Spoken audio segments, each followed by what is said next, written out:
Welcome, comrades, to the second session of the Communist University. There'll be another one at 4 p.m. today. Today's session is on Israel's warmongering and how to respond. And our speakers will be Moshe Machover and Yassamine Mather. We're starting with Moshe, I believe. So when you're ready. Yes. Okay, good morning, comrades. I must apologize. I can't pretend to reach the same intellectual level as last night's session, which I think was at a very high intellectual, I would say academic level. I mean, it is really, you know, it justified the name university, Communist University, with the stress on university. I learned a lot from it and left a lot of questions which I think at some point need to be raised. What I'm going to say is just a collection of comments on the current situation in the Middle East and some projections for the future. It's very difficult to make any certain prediction because we are in the middle of the process, which may go in different directions. But let me just start with the change that occurred in Netanyahu suddenly subscribing to the deal that was on the table since May or June last year. In fact, what the Israeli cabinet agreed to last night is essentially the same as the Biden plan of May last year, which was officially submitted to the various negotiating sides in June. So what has changed? According to the best informed Israeli sources, the more serious journalists of Haaretz and so on, mainly Haaretz, it is what they call the Trump factor.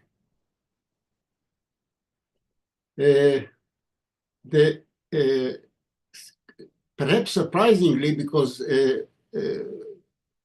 Israel and especially Netanyahu seem to expect an even more friendly attitude from the incoming Trump administration than he received from the Biden administration, which did whatever Netanyahu asked for. I mean, applied no real pressure, only, you know, verbal not even condemnations, but expressions of concern. The usual expression of Blinden was the American administration or the White House is concerned at the development, but nothing was done. Trump apparently, even before he gets into office, took a much more robust attitude. He sent his emissary, Steve Witkoff, to meet Netanyahu. He wanted to meet him last Saturday. Steve Witkoff is not a diplomat. He's by the way, Jewish, and he's a real estate dealer, just like Trump himself. He says, I want to meet you tomorrow on Saturday. So Netanyahu says, it's Shabbat. Witkoff is Jewish. So he should understand. I mean, and Witkoff told him something like "fuck Shabbat." I don't care. In so many words. I mean, the press didn't actually quote him verbally because it is something that is unprintable. He says, "Shabbat or no Shabbat, I want to meet you," and he read the riot act, and so Netanyahu accepted. I say accepted because Netanyahu does what he is always doing, and that is duplicity. Like all complicated agreements, the plan, ceasefire plan, which is takes several pages and has 3 stages separated by weeks, leaves some room for interpretation. Now, Netanyahu's method, which he used has used for years in his very long political career, is to tell one lot of people one thing and another lot of people another thing, and sort of try to satisfy both the devil and the deep blue sea by giving them slightly different versions. It has been said that if you want to make a deal with Netanyahu, don't go to him on your own. Just make sure that there is a witness, because he's going to lie. There is a famous episode which you can still find online, which dates from the Obama years. There was a summit meeting in which Sarkozy, who was then the president of France, sits next to Obama, and they chat. They chat and they don't realize that the microphones have not been switched off. So what they say is recorded. It's still online. It's very amusing. And Sarkozy says to Obama, leaning Sarkozy, you can see on this side, I don't like Netanyahu, he's a liar. And Obama replies, I have to deal with him every day. So, I mean, this is well known. So the gist of it is the following. The essence of the deal, and Hamas agreed to it on this basis, and it was clear, at least to the mediators, Egypt, Qatar, and so on, that the deal should lead to the end of the war. The end point of this deal should be the cessation of hostilities, full stop. That is to say, Israel should withdraw, and Israel should withdraw from the Philadelphia corridor, whose importance I talked about in a previous talk to the Communist online forum, and is in my recent article in the Weekly Worker. On the other hand, for the fanatic extremists, the messianic section of Netanyahu's coalition, as well as not only to his partners Ben Gvir and Smotrich, but also to some people in the Likud itself, the essence of the thing is to continue the war endlessly and to leave Israel in control and in presence in the Gaza Strip. They made this very clear, and they used this to, as Ben Gvir has been explicit in saying, look, we sabotaged, we prevented an agreement so far on this basis that it didn't lead to ending, we did not agree to ending the war until Israel is in full possession and remains in possession of the Gaza Strip. We sabotaged it. We prevented a deal so far, and nothing has changed. So Netanyahu is now in a quandary how to proceed. The way he managed so far is to blame Hamas for some fictitious excuses. He alleges that Hamas made new conditions. In fact, it was him who made new conditions every time the agreement came along. What is going to happen is anybody's guess. It is a question of how strong the pressure from the new American administration is going to be and how effective it's going to be, because it's quite clear that Trump is interested in stopping this war and going on to a new phase. I'll explain later what seems to be his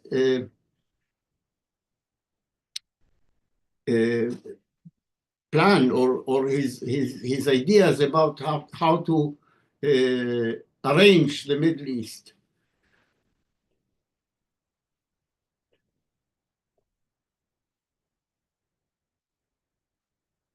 The question also is whether, to what extent, even Trump, with his more brutal and more let's say, robust attitude, is going to be able to overcome the obstacles that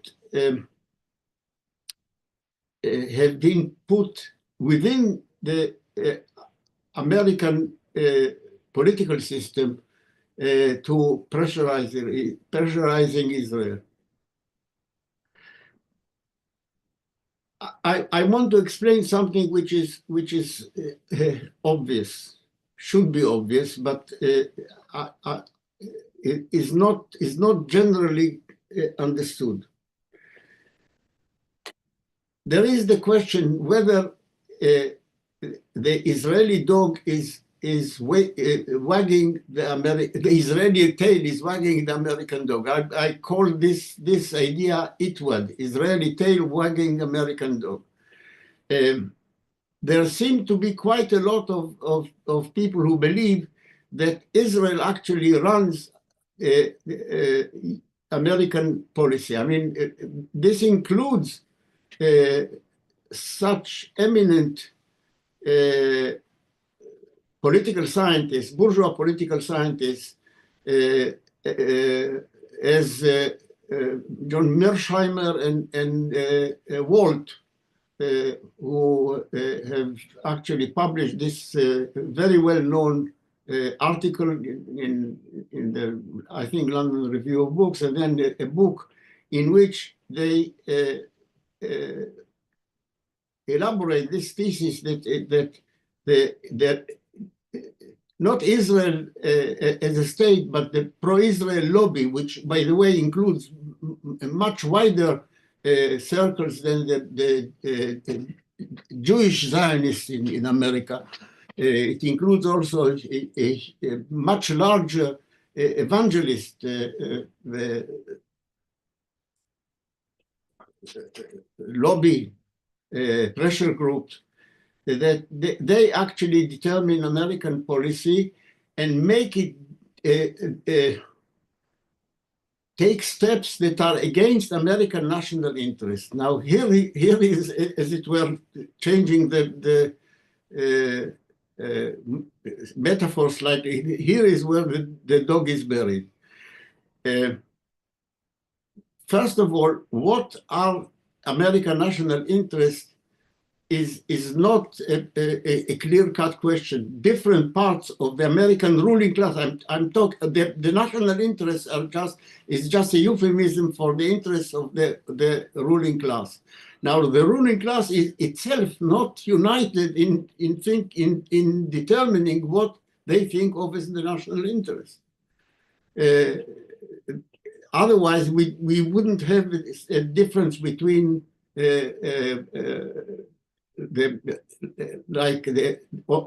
on various other issues between the Trump people and the Biden people, or more traditionally between Democrats and Republicans. They both represent not the American working class, but the American ruling class. But they don't agree necessarily on what the national interest is supposed to be. Secondly, even those who, like Mersheimer, whom I take as I regard as well informed about the details of American policy, even he has not put forward a convincing account of what precisely are the national interests that are overruled by the pro-Israel lobby. What would the American policymakers would do if they were not subjected to dictate of the pro-Israel lobby? There is very little in this respect. It is true that the traditional American almost limitless support for Israeli actions arouses hostility to the United States among the Arab masses. This is clear. But traditionally, American policy has not been terribly worried about this. They rely on the Arab ruling classes, the Arab ruling regimes to suppress the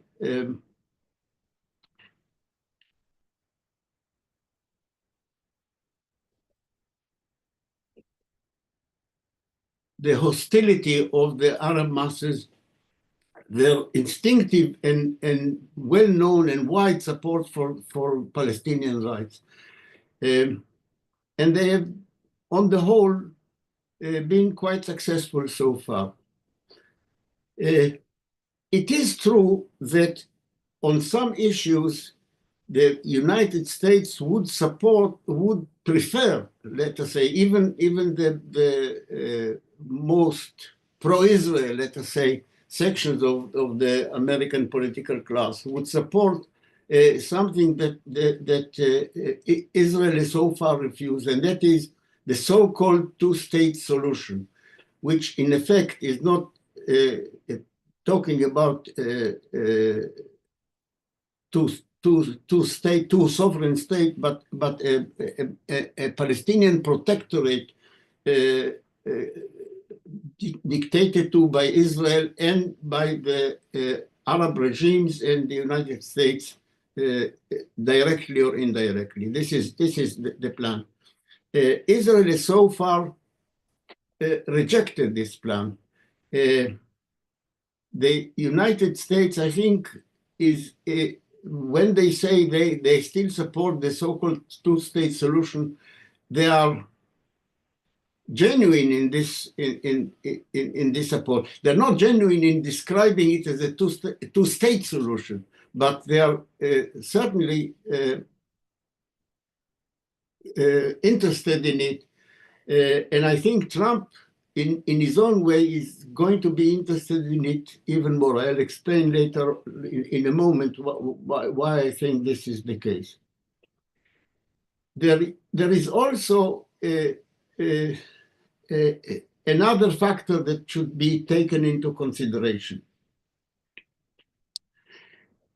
In order to enable it to act as it has done for decades, the American ruling class has actually helped to build up the power of the Israel lobby. It has actually fostered it. And that is in order to manage internal public opinion within the United States. It is useful for the policymakers in the White House and in the Pentagon in order to be able to implement their policy towards Israel and the wider Middle East, to rely on the pro-Israel lobby to manage public opinion and the behavior, the voting behavior of the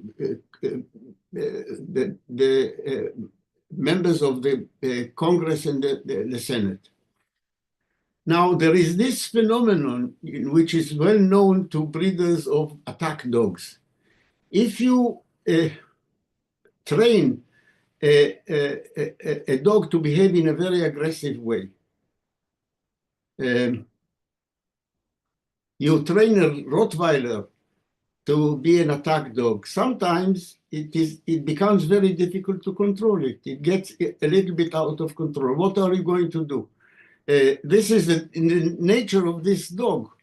You train it to behave aggressively. It may sometimes behave in a way which makes it a little bit difficult for the trainer to control this creature that he has trained. So this phenomenon, I think, is in evidence in the behavior of the pro-Israel or pro-Israel lobby in the United States, and the difficulty of the ruling class to control it even when they want to. There is no evidence, for example, that the ruling class is too worried about this behavior, but on occasions it is a little bit inconvenient, and it finds it very difficult to manage it. This creature tends to be sometimes get out of control.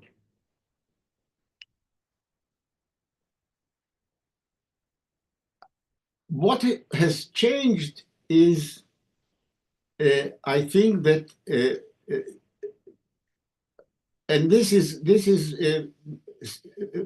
part speculation.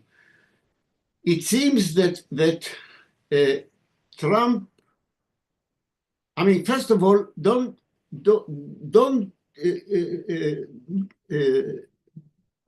get swayed by the account of the press that portrays Trump as an idiot or as a simpleton who doesn't know what he wants, who changes it. I think it is more intelligent and more scheming than is given credit for. I think it is also becoming clear, and it was even visible in his previous term as president, that he prefers a businessman attitude to international politics rather than a general's or a military person attitude to international politics. In other words, his mind is that of a businessman. For him, if the choice is between an armed conflict, a war, and an economic war, he would prefer the latter. In other words, I think it seems becoming clearer that his attitude is to prefer economic war to military conflict, and leave the latter as a matter of not first resort but last resort. Now here is where his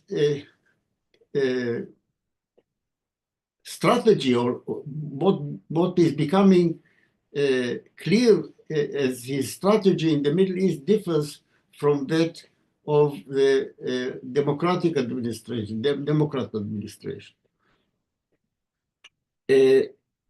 Instead of sponsoring military alliances, he is very keen to sponsor the economic analog of military alliances. In this respect, I mean, this was signaled by the Abraham Accord that he managed to pull off towards the end of his last term. This pulled in Israel together with the Gulf, some of the Gulf states, the Emirates, Union of Arab Emirates, and Bahrain, I think, into an economic pact. This has partly worked as designed, but there is a big absence in this alliance, and that is Saudi Arabia. Saudi Arabia is by far the richest, the most powerful economic Arab state, which is, if you are in the business of forming an economic alliance, it should be the cornerstone of this alliance.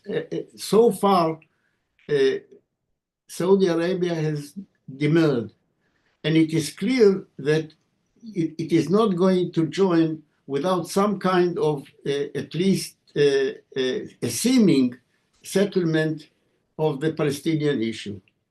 It is too sensitive to internal dissent if it goes along with a pact with Israel without some kind of resolution or seeming resolution of the Palestinian issue. You see, the point is the following. Let's put it this way.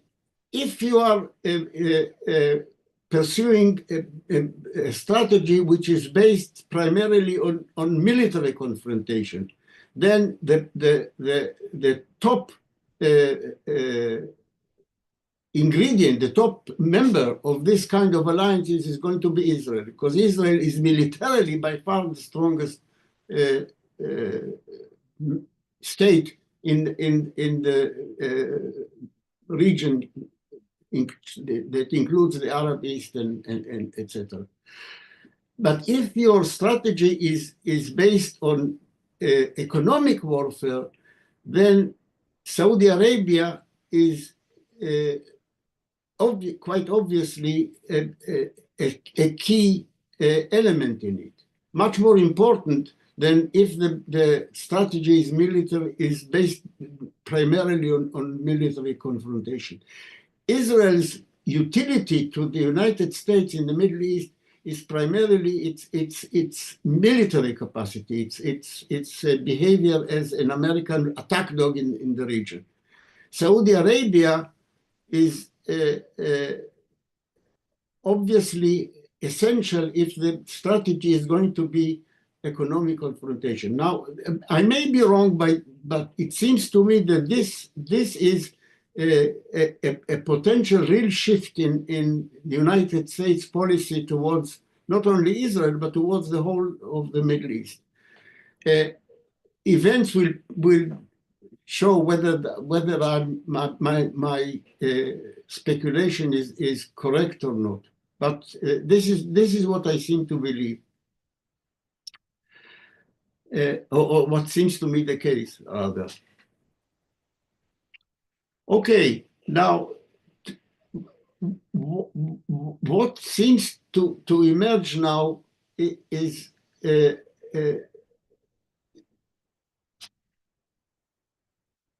very uncertain whether the ceasefire will actually hold, or whether the Israeli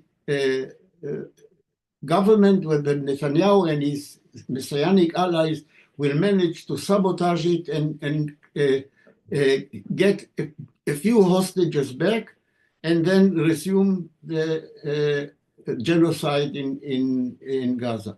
This remains uncertain. But one way or the other, I think it is becoming clear that the Palestine issue is becoming the global issue of our time. Let me put it this way. The main issue that divided progressive opinion from reactionary opinion has changed in living memory in the following way. At one time it was, let us say in the 1960s and early 70s, it was Vietnam.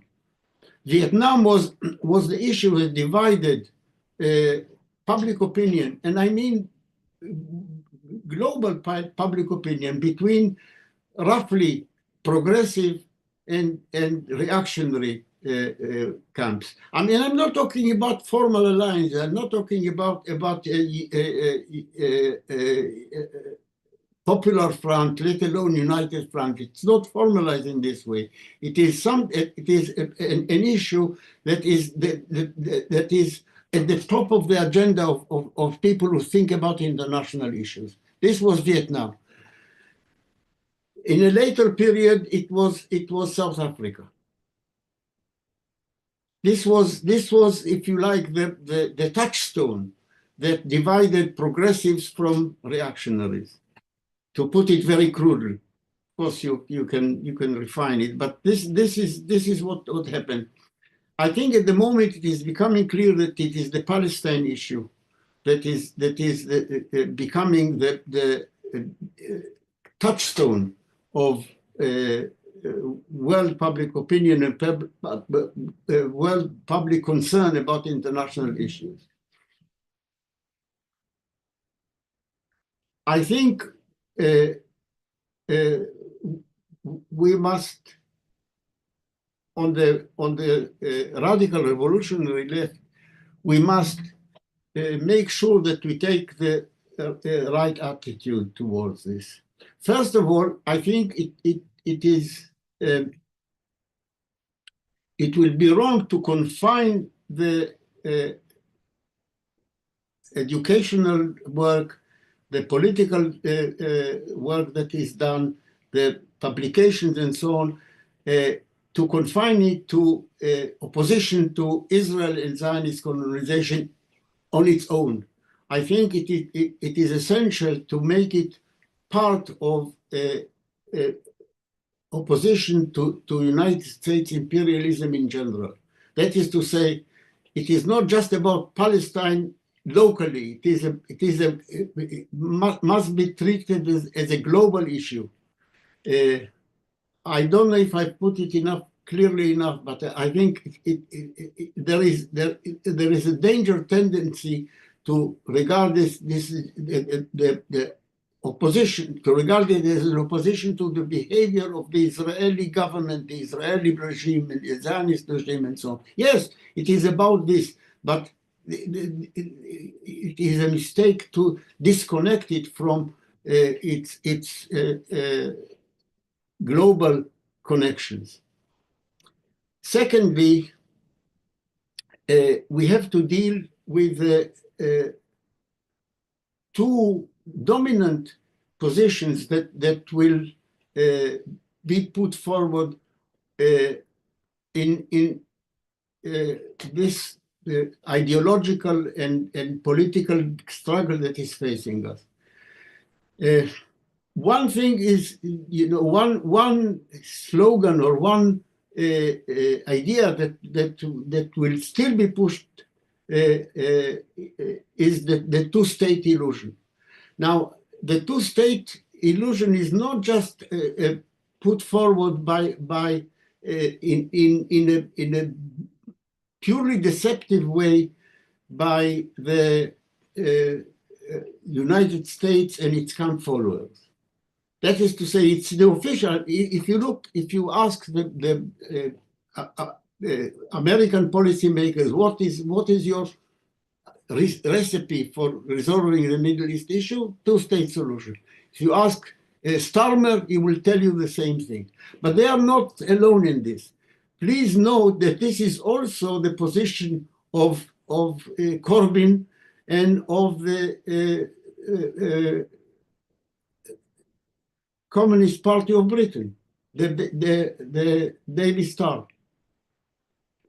It is also the position of the Israeli Communist Party, which works under various headings. And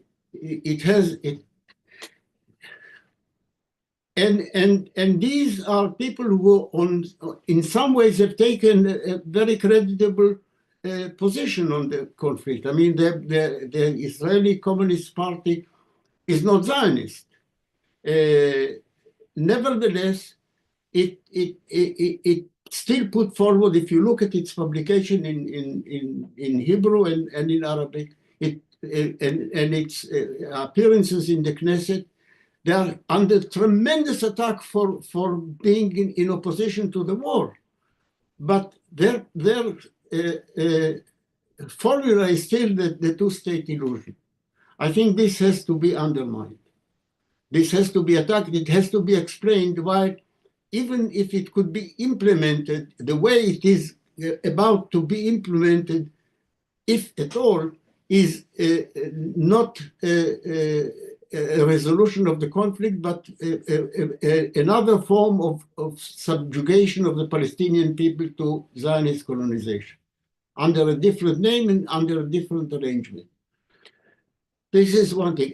An alternative that will be put forward is the one-state solution. Now, some versions of the one-state solution, I think, should not be attacked in the same way.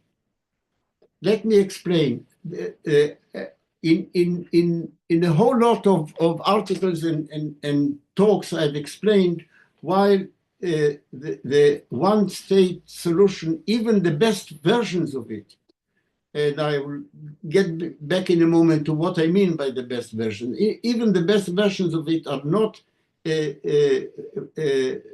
feasible short of a socialist transformation, not only of Israel-Palestine, but necessarily of the whole region. That socialists shouldn't put forward one state or any kind of resolution of the conflict short of explaining its connection with a socialist transformation. This is true.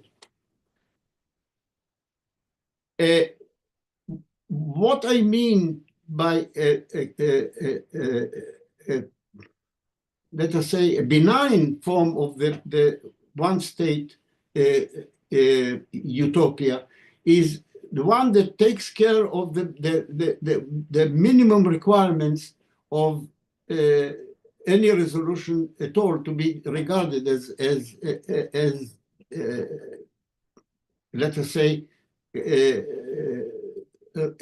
a real resolution of the conflict. That is to say, a situation in which there is equal individual rights for all inhabitants of the area of Israel-Palestine, equal national rights to the two nationalities, to the Palestinian Arab nationality and to the Israeli Jewish nationality, or as it should be termed, the Hebrew nationality. By the way, here there is some confusion because some people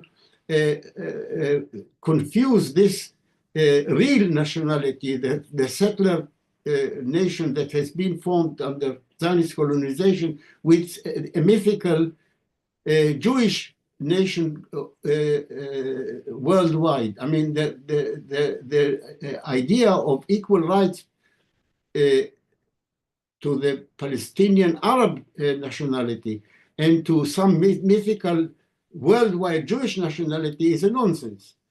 When one talks about equal national rights, one talks about national rights to the actual real national groups that are inhabiting this space.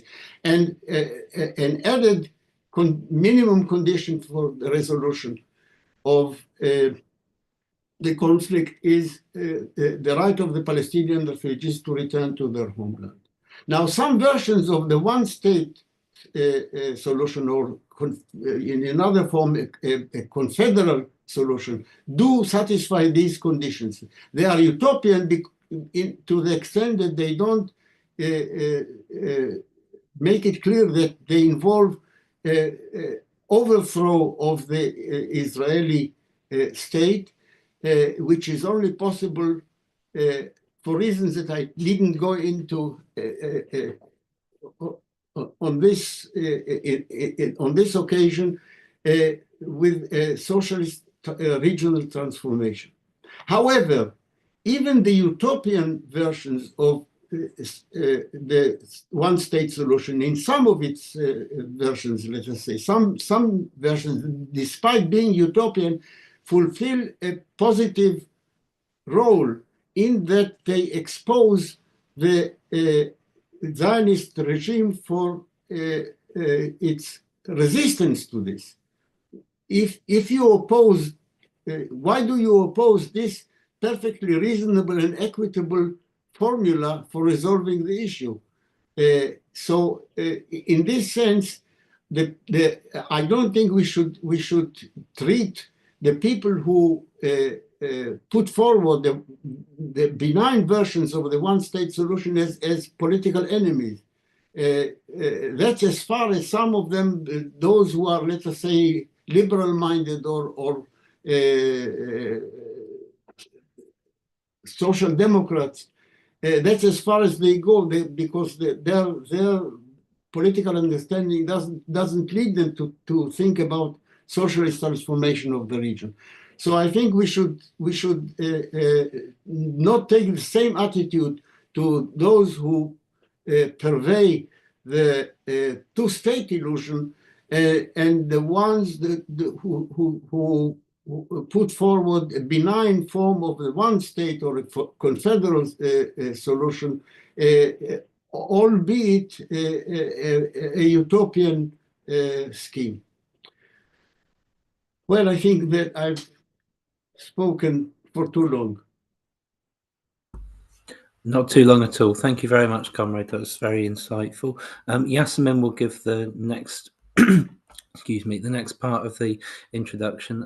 I neglected to mention before how the discussion will work, but I will explain that once Yassamine has spoken. There will be time for discussion and disagreement. Over to you. Thanks very much. I'll take on from where I think Moshe was rightly speaking about the implications of this conflict. And let us first of all remember that this ceasefire, if it reaches its second phase, has a very risky second phase in that so far it's all general ideas.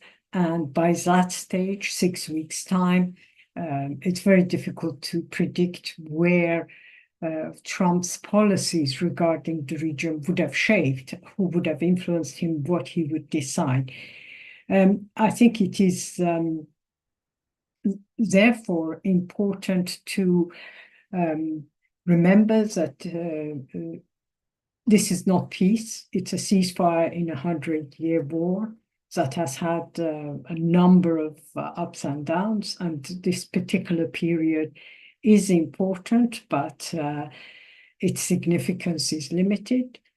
But also, I think we have to remember another thing that Moshe referred to, which I find very important. I now judge left-wing organizations, left-wing individuals, academics, in terms of what they think about this current issue. It has become, if you like, in 2023, 2024, the deciding factor in analyzing, in deciding where people are.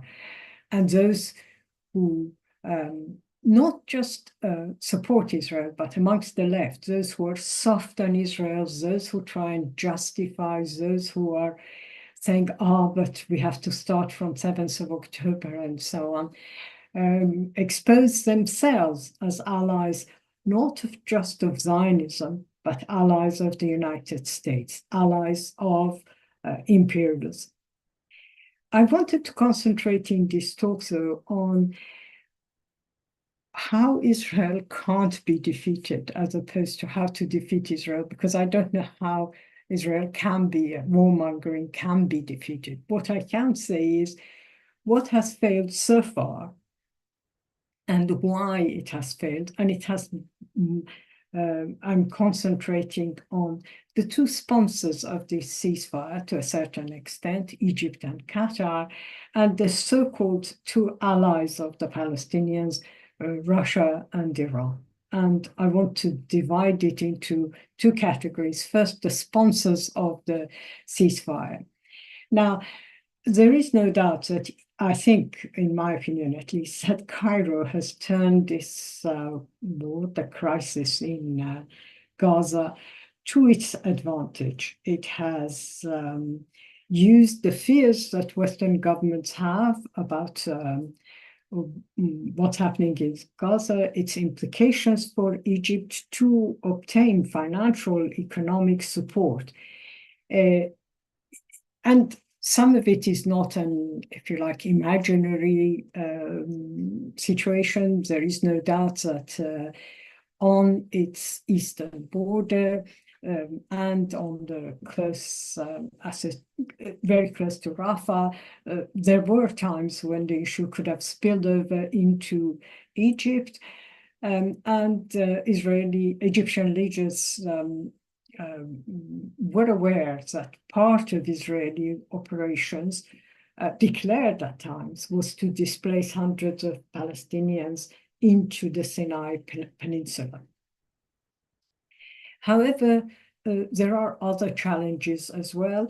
Well, first of all, should that have happened, there would have been a serious threat to the Egyptian regime, because the Muslim Brotherhood, who share an origin with Hamas, has not disappeared. There has been a lot of repression, a lot of attacks against the Muslim Brotherhood, but they, as far as I can tell from various articles, they survive. So there would have been a threat for what the military rulers of Egypt are considering their own national security, and in fact, not just Hamas militants, but other militants arriving in Egypt. But Egypt has also managed, in order, as it posed this threat and as it was talking about this threat to allies and foreign powers, it has managed to secure financial credit from the Persian Gulf countries, from European countries, where over the last 15 months, there has been this notion that if there is a huge number of refugees, they will spill over to Egypt, but then there will be refugees coming to European countries, and all the fear of the right-wing governments and right-wing ideologues around us. And of course, Egypt's role, if you like, as a mediator has always been very clear over the last more than 7 decades. So Cairo has always been in the forefront of solutions presented by Western countries.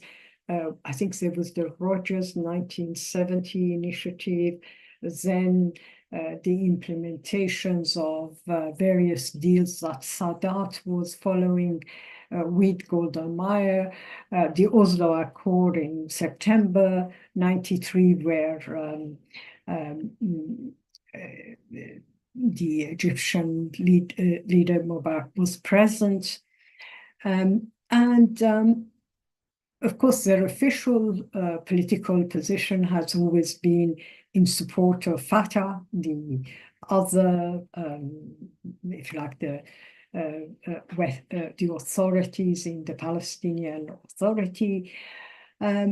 However, I think they have also at times come to realize that it is in their interest not to be too, if you like, opposed to Hamas. Wherever their interest has lied, they have tried to at least negotiate. And this is partly a reflection of their own, the fears they have of their own people, the remaining popularity of Muslim Brotherhood, and by extension, the popularity of Hamas in Egypt. The Palestinian cause has always been a very dominant feature of Egyptian politics. And in some ways, there is no way you can separate the two issues. There has been a brief period, obviously, during Morsi, where there was more of an alliance between Egypt and the Palestinian group, Hamas. But immediately after Sisi came to power, he clearly vilified Hamas. There was his main concern was the effect that could have had in consolidating his power in the country as he was as the coup was succeeding in various parts. But I think since October 23, we can say that Egyptian policy has been driven by, at times, conflicting goals. The problems of domestic issues that it faces, the foreign policy issues, and the concerns for stability, or what Egyptians at least conceive as stability in the region. Having said that, Egypt has both close financial and economic relations with the main economic force in the region, Saudi Arabia. And Saudi Arabia's position itself has been at times contradictory and conflicting. But what we should argue is that neither Egypt nor Saudi Arabia are not friends of the Palestinian people. The Saudis expressed this very clearly. At times they've said, I think Mohammed bin Salman was quoted in 2018 saying that for the past 40 years, the Palestinian leadership has missed opportunities in terms of peace. And what he meant, I think, is even a softer version of the two-state solution. He added Palestinians should accept peace or shut up and stop complaining. Now, of course, this raised a lot of opposition by Palestinians, he was rightly condemned for this. His most recent approach is very different, and it shows the realism of the Saudi royals when it comes to conflicts such as the current conflict in Gaza. I think responding to US officials, he said, well, I couldn't care less. Basically, that's what he said. I'm not quoting him word for word. I couldn't care less about Palestine, but it is a very important issue for Saudi citizens, and therefore I can't ignore it. It's very important for me.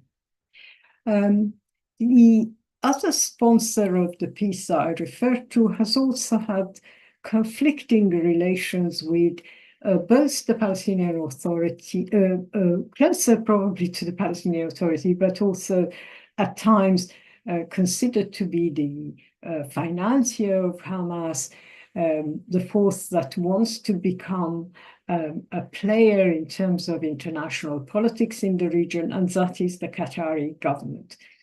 And in many ways, its interventions reflect a much broader foreign policy strategy in terms of increasing its influence regionally and internationally. So again, we can't see the Qatari government as an ally of the Palestinian people. What we should see it is as a country that even when it is sending financial aid, and it has sent significant financial aid both to the West Bank and to the Gaza Strip, it has had other ambitions, other ideas.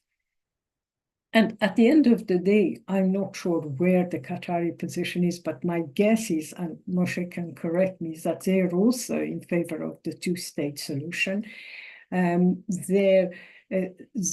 They have hosted and allowed the leadership of Hamas to stay in Qatar, but that is a part of their what they see as their balancing role in terms of engaging both with Hamas and the Palestinian Authority, and in many ways, in order to marginalize other regional powers who haven't been, if you like, haven't had the same level of influence in terms of what is going on.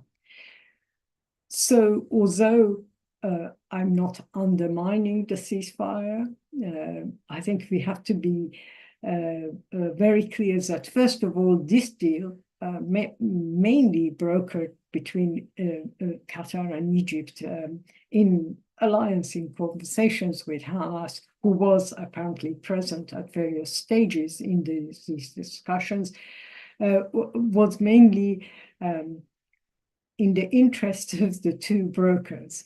And it was on the table, as Moshe rightly pointed out, at least a year. They're probably longer, May 23, probably, I don't know. But it's been on the table. So it's sudden 1 week transformation from a deal that Israel couldn't possibly accept to one that it has accepted, has to be viewed within the framework of what was described as pressure from the new Trump administration. I have seen comments referred to by Biden, who claims that he was the broker. Well, he had the same deal, and Blinken had the same deal last year. So I think we can say this particular one is not Genocide Joe's victory.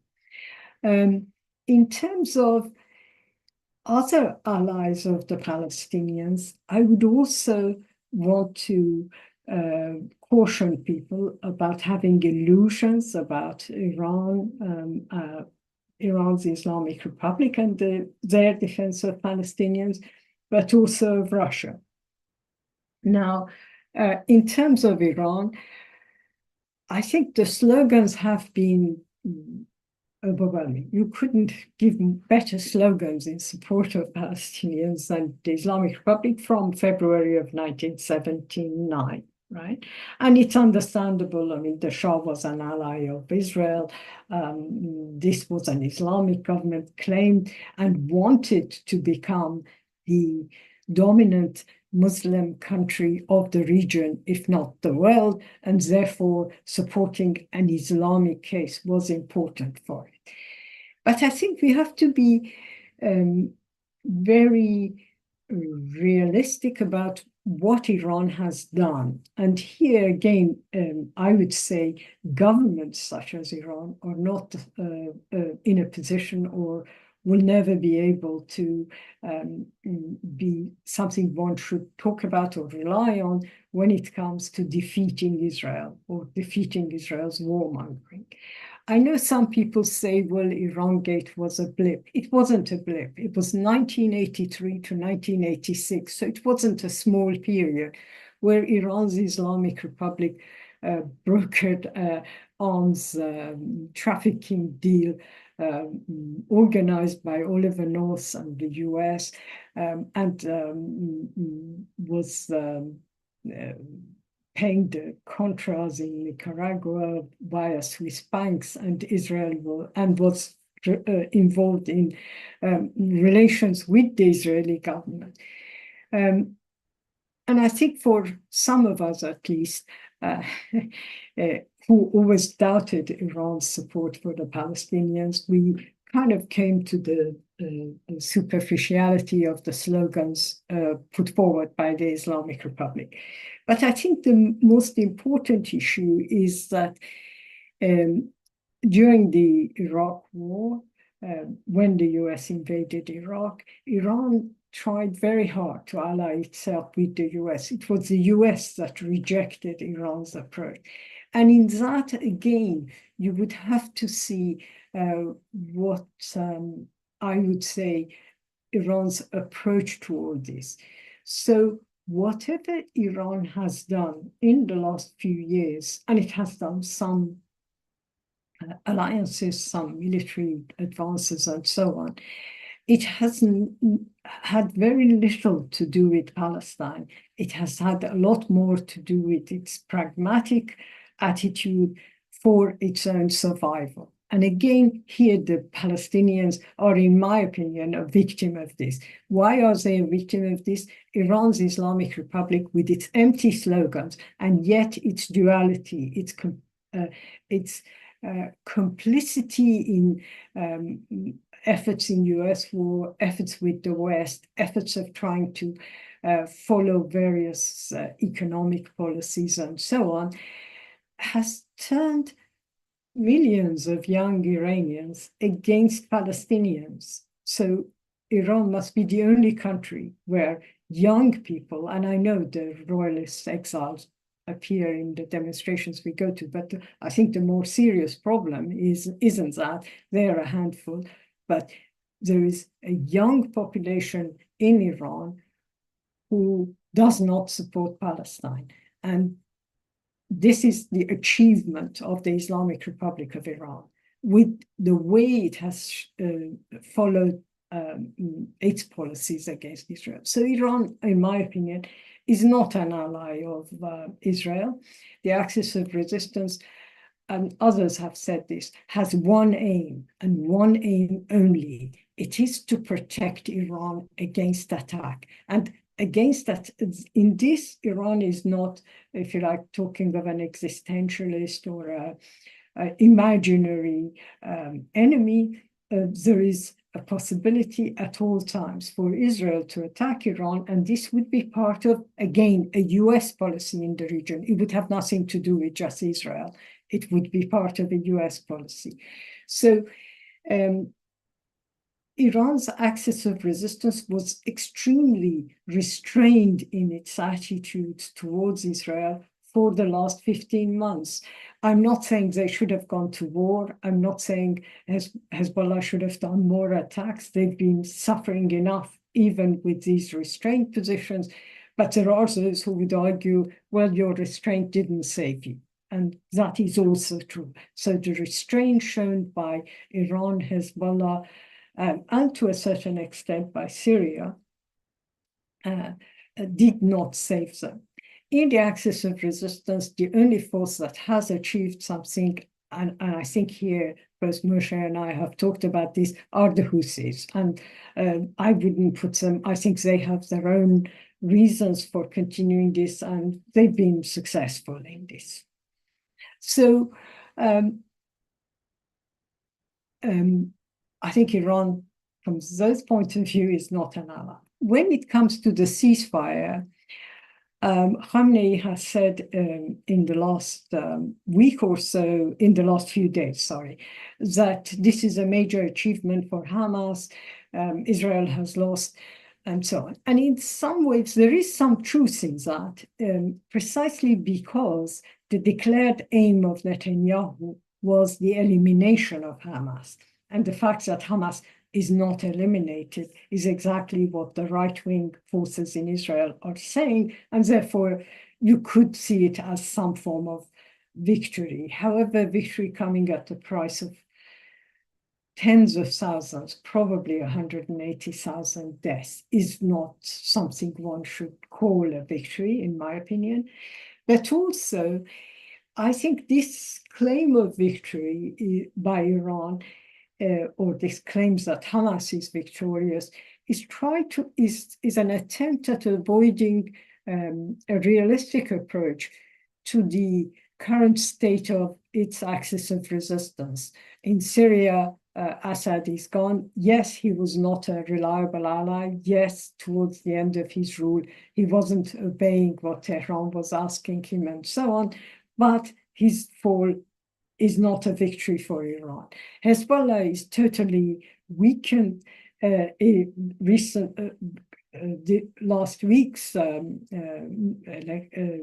presidential nominations in Lebanon, the fact that Hezbollah has now retrieved into being an opposition and a weak opposition in Lebanon is not just bad news for Hezbollah and its economic and political ambitions, but also is a setback for Iran's Islamic Republic. Iran's own missile forces are have been attacked, and therefore the program is damaged. So Khamenei's attempt is to divert attention from what has happened to the so-called axis of resistance. Having said the weaknesses of the axis of resistance, let me add that there is at least one achievement one can't deny in terms of its ranking in the Arab street. Iran and its axis of resistance have gained supporters on the Arab street. This is in the absence of anyone else. There is this notion supported by Iran's very serious efforts in terms of use of internet, use of social media, use of its own various channels, TV channels, radio channels, telegram channels, to establish itself as a more, if you like, important, reliable ally of the Palestinians than these states that have all shown have a terrible history. They've never done much for Palestinians. On the contrary, they've been part and parcel of, in the long term, what I would say, US policy in the Middle East. So in this respect, Iran has, I think, quite a sizable support in the Arab street, but that doesn't mean much. Now, in the wake of the ceasefire, there's been less news about the deals that Iran and Russia signed yesterday, a strategic partnership, and so on. And that takes me to the whole Russia support, Russia-Israel angle of this. I think it would be wrong to see Russia as an arch enemy of Israel. In fact, my limited search of various articles showed me that Putin and Netanyahu have a reasonably good relationship as individuals. They not only do they meet regularly, or they used to meet quite regularly, there are crucial times where Russia has supported Israel, especially in terms of competitions in the region. There are times when Israel has refused to join US policy, for example, in terms, or UK policy, for example, in terms of poisoning of Russian Putin opponents and so on. And why is this important? It is important because in the last week, as we were approaching this Iran-Russia deal, which is important in terms of the region, I'm only mentioning it not because of Iran and Russia, but because it is portrayed as by the defenders of BRICS as yet another sign that another opportunity for supporting Palestinians by another front, so to speak. here we have to, in Iran, the conservative clergy and conservative members of Revolutionary Guards have been very good at exposing Russia's role when it comes to Iran. There is a conflict in Iran between various factions of the Revolutionary Guards in terms of the loss of Syria. And this argument is very much centered on both Assad's role in the last months of his rule, where he was seeking UAE, Saudi alliances and refused to support Hezbollah on very crucial times. But it also concentrates on another aspect, and that is Russia's complicity in the killing of senior Revolutionary Guards in Syria. Now, this complicity is not a minor issue. I'm no military specialist, but even I know that Russia controlled Syria's airspace. And there were dozens, I'm not joking here, dozens of air raids by Israeli planes and missiles that killed very senior commanders of Iran's Islamic Republic. Now, this is strategic for Israel because obviously it was part of weakening the axis of resistance, weakening of Iran. But who was allowing these planes to go in? Obviously Russia, because there must have been not only did Russia turn a blind eye, there must have been communications in order to allow this to happen. So again, I think we should see Russia's attitude for its own political and economic interest, isolation, the fact that it is getting drones. I think that's probably not in doubt, that it is getting drones from Iran in its war in Ukraine and presumably for its own defenses. And here again, we have to argue then that neither the axis of resistance nor the BRICS are the solution that anyone should pin any hopes on. And I realize that in times of desperation, faced with devastation in Gaza, faced with massacre and genocide, everyone is trying to cling at something that gives hope.